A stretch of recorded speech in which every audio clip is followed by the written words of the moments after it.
உடனே நாம் தமிழர் இருக்கவங்க தான் தமிழர்களா? நாங்கள் எல்லாம் தமிழர்கள் இல்லையா? நீ தமிழன் தானே, நீ அது சொல்றேல, எதுல வந்து அதை ப்ரூஃப் பண்ணணும்? நான் தமிழன், நீ என் தமிழ் மண்ணை அழிச்சிட்டு இருக்க, நீ என் பாரம்பரியத்தை அழிச்சிட்டு இருக்க.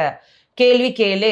நான் ஒன்னே ஒன்று கேட்குறேன். ஜல்லிக்கட்டுக்கு போராடினாங்க எல்லாரும் சேர்ந்து, நம்ம பாரம்பரிய இதை மீட்டெடுக்கணும் அப்படின்னு எல்லாரும் ஒரு புரட்சி பண்ணி மீட்டெடுத்தாங்க.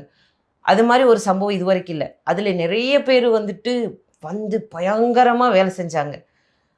அப்போ நம்மளால எதிர்த்து கேள்வி கேட்டு உன்னை மீட்டெடுக்க முடிஞ்சதா இல்லையா? மத்திய அரசாங்கம் தான் ஒரு சட்டத்தை போடுறாங்க, மீட்டெடுக்க முடிஞ்சதா இல்லையா? முடிஞ்சதில்ல. ஏன் மலைகளை வெட்டுறதை சொல்லி தமிழ்நாட்டில் யாருமே ஒன்று சேர மாட்டேங்கிறீங்க? நாம் தமிழரை விட்டுருங்க, நீங்கள் நாம் தமிழரை குறை சொல்லிட்டே இருங்க. மிச்சம் இருக்க தமிழர்கள்லாம் இருக்கீங்கல்ல, ஏன் நீங்கள் அதை கேள்வி கேட்க மாட்டேங்கிறீங்க? நாளைக்கு உங்கள் பிள்ளை குட்டிக்கு பணம் சம்பாதிக்கிறீங்க, நகை சம்பாதிக்கிறீங்க, எல்லாம் இருக்கட்டும். எதை வச்சு வாழ்வாங்க? பணம் இருக்குது, நகை இருக்குது, வண்டி வாங்கி வைக்கிறீங்க, பெரிய பெரிய வீடு கட்டி வைக்கிறீங்க.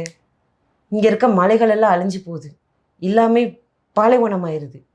உங்கள் பேரம்பேத்தி, உங்களோட வம்சம் எங்கே போய் வாழும்? இலங்கையில் விரட்டி அடித்தாங்க, போய் அகதிகளாக அங்கங்கே வாழ்கிறாங்க. தமிழ்நாட்டிலுமே அகதிகளாக தான் இருக்காங்க. தமிழர்களாக இருந்தாலுமே தமிழ்நாட்டில், இந்தியாவில் அவங்களுக்கு குடியுரிமை கிடையாது. என்னைக்காவது ஒரு பிரச்சனை வந்ததுன்னா வெளியே போனான்னா அவங்க போய் தான் ஆகணும்.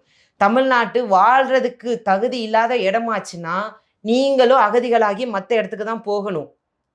அவங்களுக்கு பிடிக்கிற நாள் வரைக்கும் வைப்பாங்க. நாளைக்கு வெளியே போடானா எங்கே போவீங்க? பிள்ளை